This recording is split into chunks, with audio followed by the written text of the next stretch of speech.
The U.S. Federal Reserve cut its interest rate by 25 basis points as the labor market weakened. This marks the Fed's second cut of the year. Let's get more on this from Alex Grassino, Global Chief Economist at Manulife Wealth and Asset Management. Alex, thanks very much for joining us. Pleasure to be here. Thanks for having me. I think everybody's not surprised by the cut. Was there anything in what he had to say that had you concerned or worried? So, not necessarily worried per se. We always thought that December was going to be closer to a jump ball than markets had priced in before.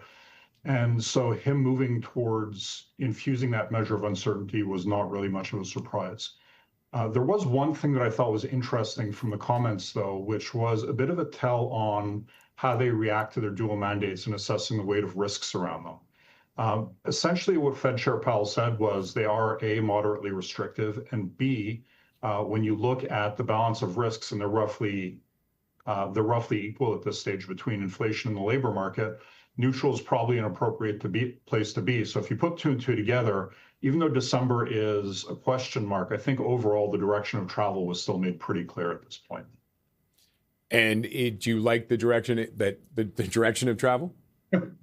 Yeah, I do. I think that right now, moving closer to neutral is the appropriate move. I think one of the questions that will become more prevalent as the pursuit of who the next Fed chair will be heats up will basically be what neutral is essentially. Right now, the Fed is looking at 3% on a longer term rate.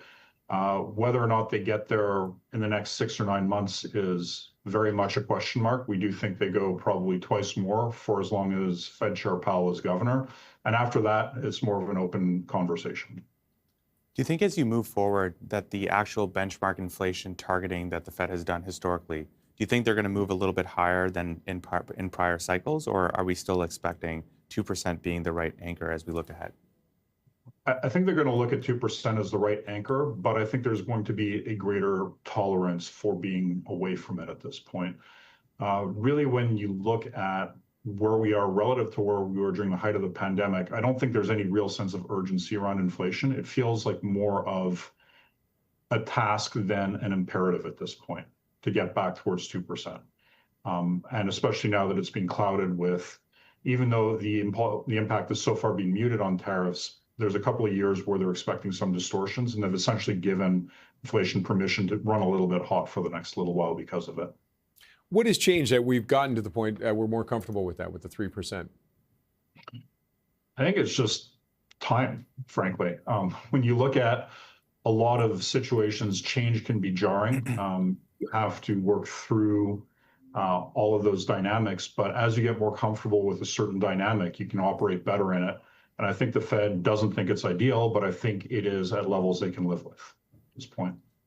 Alex, was there anything when it came to the QE dynamic and stabilizing on the balance sheet that surprised you, or any commentary around that really stuck out?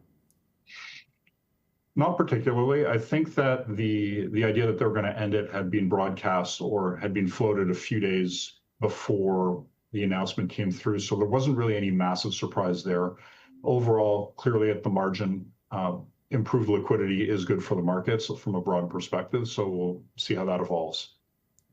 And there was a bit of talk about the dissent. Any concerns on that? Are you talking about the Myron one or the Schmid one? Hang on, let me look back at the Schmidt one. I was just kind of joking a little bit because Myron, I think, he's been doing it forever. Right? Yes, I think the Schmid one isn't overly surprising, and it's part of the reason why we weren't quite as convicted around December before. If you look at what the various messaging from Fed speak had been after the last cut, there were a lot of alarms sounded around persistence of inflation. Notably, Schmid, Goolsbee as well were also talking. So there was a possibility for 2 dissents. Only getting the one, I think, at this point was probably a pretty good signal that we still have to be on our toes with regards to what the Fed does going forward. I just lost my train of thought. Then we were talking. I totally lost my train of thought. Yeah, well, one thing I did have in mind actually was when you think about a lot of conversation in DC has been around bringing down mortgage-backed security rates and bringing down the spread so that the homeowners have a bit more room to breathe from where we are on the 30-year. Do you think there's any role that the Fed could play in that type of discussion? And should the Fed play a role in that? Because that has been a hot potato in Washington for a few months now. So I think that moving interest rates lower would ultimately be a benefit to the consumer over the medium term. I think we get there slowly over the course of 2026. And I think that overall is probably one of the reasons why when we look at the next year, we're pretty encouraged by what we see going into the back half of the year. We do still think that there's room for a little bit of uncertainty between now and say the end of the first half of 26. But after that, we think that combination of easier Fed, lower interest rates, fiscal stimulus, and again, time and just getting more comfortable with the current trade regime are all factors that will play in the U.S. economy's favor at that point.